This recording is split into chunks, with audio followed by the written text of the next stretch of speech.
Hi! Hello! నమస్తే! Welcome to our YouTube channel Swacharika vlogs. అందరూ ఎలా ఉన్నారు? I hope all of you are doing great. ఏంటి ఎక్కడికో టెంపుల్‌కి వచ్చామనుకుంటున్నారా? మేము వేణుగోపాల స్వామి టెంపుల్‌కి అయితే వచ్చామండి. ఈ గుడి అయితే చాలా బాగుంది. చాలా ప్రశాంతంగా ఉంది. ఈ వీడియోలో ఈ టెంపుల్ ఎక్కడ ఉంది, ఎలా ఉందో ఫుల్ డీటెయిల్స్ అయితే మీతో షేర్ చేస్తాను. అంతకన్నా ముందు మీరు మన ఛానల్ని ఫస్ట్ టైం వాచ్ చేస్తున్నట్లయితే మన ఛానల్ స్వచరిక వ్లాగ్స్ని సబ్స్క్రైబ్ చేసుకొని బెల్ ఐకాన్ క్లిక్ చేయండి ఫర్ ఫర్దర్ నోటిఫికేషన్. మరి ఆలస్యం చేయకుండా ఈ టెంపుల్ ఎలా ఉందో చూసేద్దాం రండి. Let's begin the show.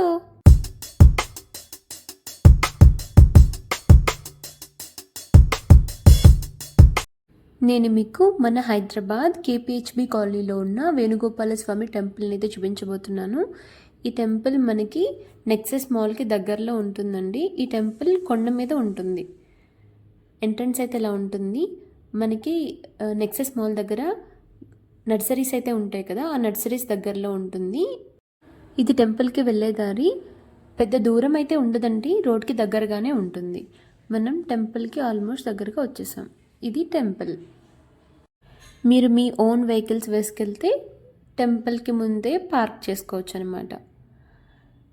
ఇది టెంపుల్ ఎంట్రన్స్. చాలా బాగుంది, పీస్ఫుల్గా. యాక్చువల్గా మాకు ఇక్కడ కృష్ణుడి గుడి ఉందని తెలిసినప్పటి నుంచి ఎప్పటి నుంచో రావాలనుకుంటున్నాము, బట్ ఎప్పుడూ టైం కుదరలేదు. బట్ ఒకరోజు సడన్గా అన్ప్లాన్డ్గా అయితే వచ్చాము ఇక్కడికి. అసలు మాకు మా దగ్గరలో ఇంత పెద్ద కృష్ణుడి గుడి ఉందని ముందు తెలీదు. మీలో ఎంతమందికి కేపీహెచ్బిలో వేణుగోపాల స్వామి గుడి ఉందని తెలుసు? అండ్ మీలో ఎంతమంది ఈ టెంపుల్కి వచ్చారు? కమెంట్ సెక్షన్లో నాతో షేర్ చేసుకోండి. ఫస్ట్ మనం ఇలా స్టెప్స్ ఎక్కి ఇలా గుడి ముందుకు రాగానే మనకు ఒక కళ్యాణ మండపం అయితే కనిపిస్తుంది. అండ్ దానికి ఆపోజిట్ సైడ్ కృష్ణ టెంపుల్ అయితే ఉంది. ఇది గుడి చుట్టూరు సరౌండింగ్స్. టెంపుల్ అయితే చాలా పీస్ఫుల్గా ప్రశాంతంగా ఉందండి. మీకు ముందే చెప్పాను కదా ఈ టెంపుల్ కొండ మీద ఉందని. సో గుడి దగ్గర నుంచి చూస్తుంటే కింద వ్యూ చూడండి, చాలా బాగుంది. మనకి కొండ మీదే గుడి దగ్గర కొబ్బరికాయలు, ప్రమిదలు, పూలు అండ్ ఆవులకి పెట్టే ఆకులు అన్నీ ఉన్నాయి. సో మీరు అన్నీ ఈ టెంపుల్ దగ్గర పైనే తీసుకోవచ్చు. ఇంకా మనం గుడిలోకి వెళ్దాం రండి. ఈ గుడి చుట్టూరు వ్యూ చూసారా, చాలా బాగుంది. చుట్టూరు చెట్లు, పూల మొక్కలు. మీలో ఎంతమందికి ఈ పువ్వులు తెలుసు? పారిజాత పూలు. ఇవి మనం కొయ్యకూడదు, కింద పడితేనే తీసుకోవాలి. మనం గుడికి వెళ్తున్నప్పుడే ముందుగానే ఇక్కడ చిన్న కృష్ణయ్య ఉన్నారు చూసారా. సో మేము ఇక్కడే కొబ్బరికాయ కొట్టి పూలు పెట్టి ఇక్కడే ఫస్ట్ నమస్కరించుకుని మేము టెంపుల్కి అయితే వెళ్ళాము.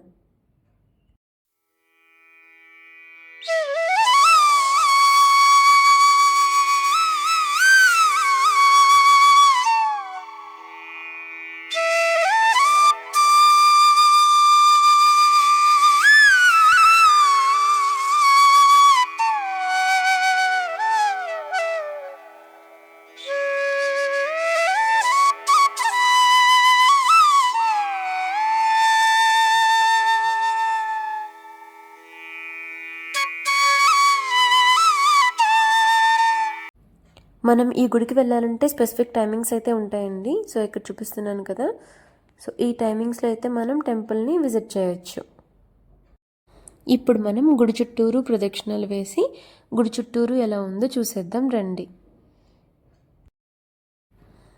గుడి చుట్టూరు ఎక్కువ అన్నీ పూల మొక్కలు, చెట్లు నాటారండి. ఇవన్నీ చూసారా, మేనేజ్మెంట్ అంత బాగా మెయింటైన్ చేస్తున్నారు. గుడి చుట్టూరు అయితే చాలా గ్రీనరీ ఉంది, చాలా పీస్ఫుల్గా ఉంది. ఇక్కడ చూడండి కృష్ణయ్య పాదాలు అయితే ఉన్నాయి.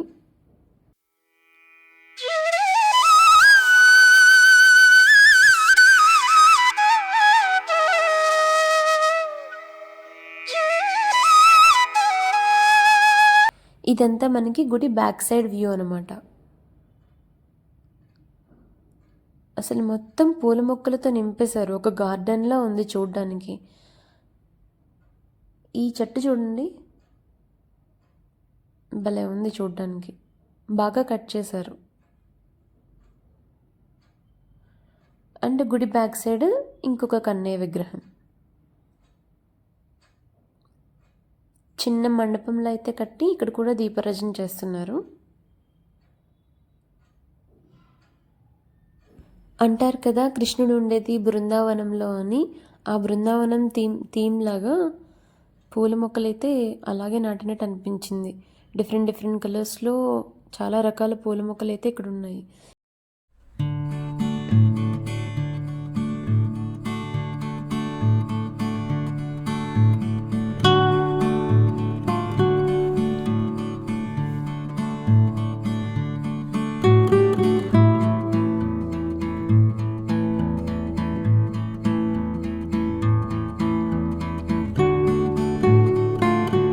ఇక్కడ గుడికి ముందు ఒక సైడ్న ఒక పెద్ద ఉసిరి చెట్టు అయితే ఉంది. చెట్టు నిండా ఉసిరికాయలు ఫుల్గా ఉన్నాయి. ఇక్కడ దగ్గర నుంచి చూపిస్తున్నాను చూడండి, ఇవన్నీ ఉసిరికాయలే. కార్తీక మాసంలో ఉసిరి చెట్టుకి పూజ చేసిన, అలాగే ఉసిరికాయతో దీపం వెలిగించిన, ఉసిరి చెట్టు కింద భోజనం చేసిన చాలా మంచిదంటూ ఉంటారు కదా. మనం ఇప్పుడు మండపంలోకి అయితే వెళ్తున్నాం. అండ్ మీకు ఒక ట్విస్ట్ ఉంది. ఇక్కడ ఒక స్ట్రిక్ట్ రూల్ అయితే ఉంది. మనం మండపంలోకి వచ్చిన తర్వాత ఫోన్లో వీడియోలు కానీ ఫోటోలు కానీ తీయకూడదు. మనం గర్భగుడిలో ఉన్న వేణుగోపాల స్వామిని ఫొటోస్ కానీ వీడియోస్ కానీ తీయలేము. సో అందుకని నేను క్యాప్చర్ చేయలేదు. ఇదంతా గుడి ముందు వ్యూ అన్నమాట. గుడి దగ్గర దద్దోజనం అయితే ప్రసాదంగా పెట్టారు. చాలా టేస్టీగా ఉంది. అండ్ మనం గుడికి ఎంటర్ అవుతున్నప్పుడు స్టార్టింగ్లో కళ్యాణ మండపం చూసారు కదా. కళ్యాణ మండపంకి రైట్ సైడ్ కృష్ణుడు టెంపుల్ అయితే లెఫ్ట్ సైడ్ చిన్న ఆంజనేయ స్వామి టెంపుల్ కూడా ఉంది. సో ముందే చెప్పాను కదా, ఈ గుడిలో దేవుళ్ళని అయితే ఫొటోస్ తీయనివ్వట్లేదు. సో నేను అది కూడా చూపించలేదు. ఈ గుడికి బ్యాక్ సైడ్ మనకి గోశాల అయితే ఉంది. ఇది శ్రీవారి గోశాల. ఇక్కడ చూసారా, ఇక్కడ చాలా ఆవులు అయితే ఉన్నాయి. ఇక్కడ మనకి ఒక పెద్ద బోర్డు పెట్టారు చూడండి. మనం ఆవులకి ఏమేమైతే పెట్టాలి, ఏమేమైతే పెట్టకూడదో ఇక్కడ క్లియర్గా అన్నీ మెన్షన్ చేశారు. మనం జనరల్గా ఆవు కనిపిస్తే అరటిపళ్ళు ప్రసాదంగా పెడతాం కదా, సో అది పెట్టకూడదని చెప్పి ఇందులో మెన్షన్ చేశారు. అసలు ఇక్కడ నాకు అన్నిటికన్నా బాగా నచ్చింది ఏంటంటే గ్రీనరీ అండి. పదే చెప్తున్నాను అనుకోకండి, కానీ గుడి చుట్టూరు చెట్లు, పూల మొక్కలు చాలా అంటే చాలా బాగున్నాయి. ఇక్కడ చూసారా, ఈ పెద్ద చెట్టు కింద ఒక చిన్న సిట్అవుట్లా పెట్టారు. దీని వెనకాల పూజారి గారు ఉండడానికి ఒక ఇల్లు. ఈ కొండ మేంచి చూసారా, ఈ వ్యూ ఎంత బాగుందో. అన్నట్టు ఈ తాజ్మహల్ని చూసారా. ఏంటి హైదరాబాద్లో తాజ్మహల్ ఉంది అనుకుంటున్నారా? కాదు, ఆల్రెడీ మన ఛానల్లో తాజ్మహల్ ఎగ్జిబిషన్ ఒక వ్లాగ్ అయితే పెట్టాము, అది చూడండి. సో ఇక్కడ నుంచి బాగా క్లియర్గా అయితే కనిపిస్తుంది. నెక్సెస్ మాల్ దగ్గరలో ఉన్న వ్యూ అంతా కనిపిస్తుంది. చాలా బాగుంది కదా. మాకు దర్శనం బాగా జరిగిందండి. ఇంకా ఇంటికి వెళ్ళిపోవడమే. ఐ హోప్ మీకు ఈ వీడియో బాగా నచ్చిందని అయితే అనుకుంటున్నాను. మీకు ఈ వీడియో నచ్చితే ప్లీజ్ లైక్ చేయండి, మీ ఫ్రెండ్స్ అండ్ ఫ్యామిలీ మెంబర్స్ అందరికీ షేర్ చేయండి. అలాగే ఇప్పటివరకు మీరు మన ఛానల్ని సబ్స్క్రైబ్ చేయనట్లయితే మన ఛానల్ స్వచరిక వ్లాగ్స్ని సబ్స్క్రైబ్ చేసుకొని బెల్ ఐకాన్ క్లిక్ చేయండి for further notification. Thanks for watching. Always be kind and positive. Thank you.